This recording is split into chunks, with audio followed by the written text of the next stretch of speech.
Hey guys, Brian back in with another video, and today we're going to do a quick review on the Flow Velociti Wind.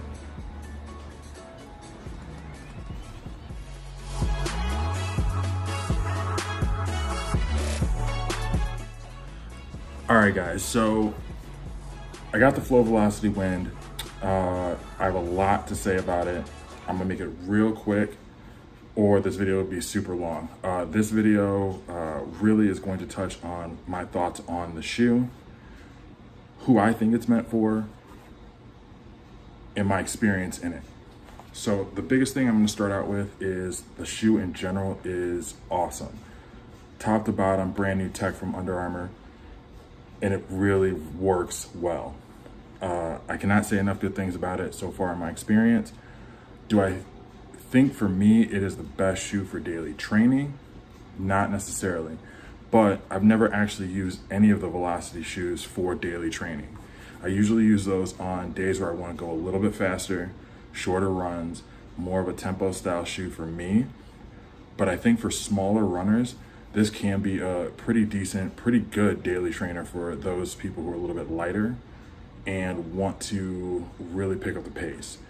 Because the shoe is super light, I think that those people who are a little bit smaller are going to really enjoy having a light shoe that they have good ground contact with and a really solid cushion. Jumping into the cushion, this Flow cushion has been awesome. It's definitely one of my favorite cushions. I'm a big fan of Under Armour cushions from back in the day with Micro G. Charge, probably not my favorite out of the bunch, but I definitely appreciate it for a lot of the training shoes I've had in the past. And actually some of the running shoes I had early on with the Gemini and some other shoes that I've used. The flow on this is amazing. I think it does a really good job of giving you a good, comfortable ride throughout your stride and also giving you good impact protection. For me, I don't know if it's enough to use this for a daily trainer, but it's definitely enough for me to use on my faster runs, and I've really enjoyed it. I use it casually more often than not, and I've had a really good time with it.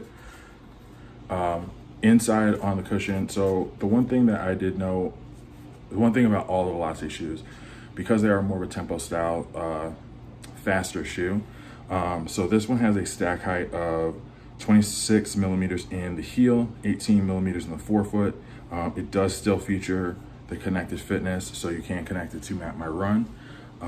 It is a neutral shoe, so those people who are looking for more of a stability shoe, this won't be it, but definitely a great experience with this stack height, with this shoe, with the fit. I know what everyone's thinking as soon as they see a lot of the shoes, all the Currys, the Flow Velociti Wind, the leaks on some of the shoes that are coming out later this year. The white Flow outsole will get dirty, but it does not take away from its durability or its performance.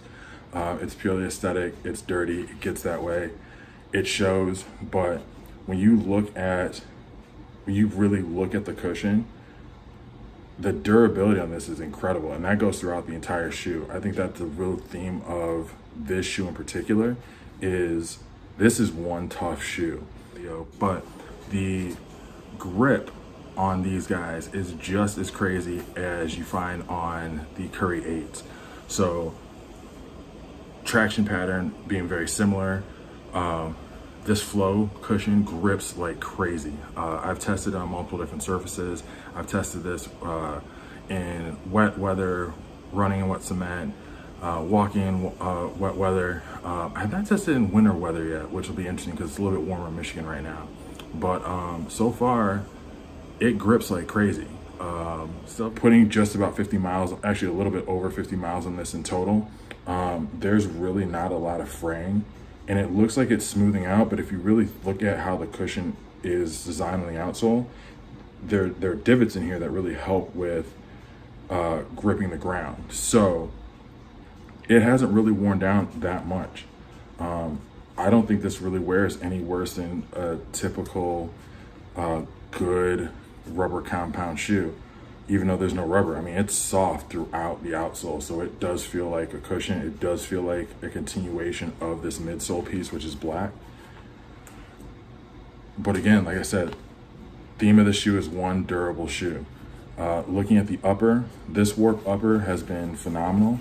I think for me, the only drawback is that I have a wider foot. There is a half sleeve inside of the shoe, so you don't really get a chance to feel all of that warp upper in terms of how it's designed. It does feel a little rough on the outside. You don't feel that on the inside because of that sleeve, which is a good thing. But if you are someone with a wider forefoot, it will feel a little bit snug, which go up half a size, you'll be fine, but you will notice it compared to some other shoes. So I would say, if you're a wide footer, try these on. You're probably gonna go up half a size. For those people who are normal or have more of an average size foot, neither is wider or narrow, you're gonna be perfectly fine. It does run a little short in my opinion, but the fit has been amazing outside of that. The upper has been really crazy. Like, I've worn it casually, I've worn it for runs. You would think something this light with this kind of a material, you would see some fraying or something, and I see none of it. It looks just as solid as it did the day I took it out the box, and that's really not an exaggeration. The color hasn't really faded. The materials look solid. I've got very little compression on this midsole piece here. You see it a little bit more on the medial side, but you know, like I said, I put some good miles in a short period of time, so I've definitely worn these shoes, and you know, it shows. So I can't really complain. I think this shoe has been amazing. It's been solid. I'm going to use it just like I used the Velociti 2, the Velociti 3. It's going to be a shoe that I will go to for shorter runs, recovery, faster runs. But it's not going to be that daily trainer for me. I'm going to stick with my Machina 2, which I got a video for that coming shortly after this. I'm a big fan of that shoe. I'm a big fan of these. I think that the purpose for this shoe, they definitely nailed it. I think for smaller runners, they're gonna really love this shoe. I think bigger runners are gonna love this shoe more casually than they will for performance, but there's definitely going to be bigger runners who like this shoe. If you're looking for a shoe that is super light, snappy, fast, I think more bigger athletic runners are gonna love this shoe for sprint workouts. They're gonna love it for short tempo runs, things like that. Whereas, you know, smaller long distance runners could use this in their rotation. So that really covers it. I think I've had a really good experience with it. I really do love this gusseted tongue. I think it's one of the first few shoes I've actually had a chance to try with a gusseted tongue. Super comfortable. The shoe is very light, very breathable. Even with the sleeve, I think the shoe is incredibly breathable. I don't have any experiences with my foot really overheating, but at the same time, I don't feel like the wind is flowing through it. So I think they did a really good job of giving you something that's super light, breathable, but isn't what you would think of a shoe that's 8 to 8.5 ounces in terms of it kind of being flimsy or not quality. This is a shoe that you're gonna look at and not really get the full story on. I think you really have to try this shoe out. You really got to dive into it, test it, have fun with it. I think people who pick this up or have tried it on are going to really like this shoe more and more as they try it. But just like with Under Armour, it's a little bit more than meets the eye. So definitely give a look at the Flow Velociti Wind. If you guys have any questions, comment down below. And as always, I'll catch you guys in the next one.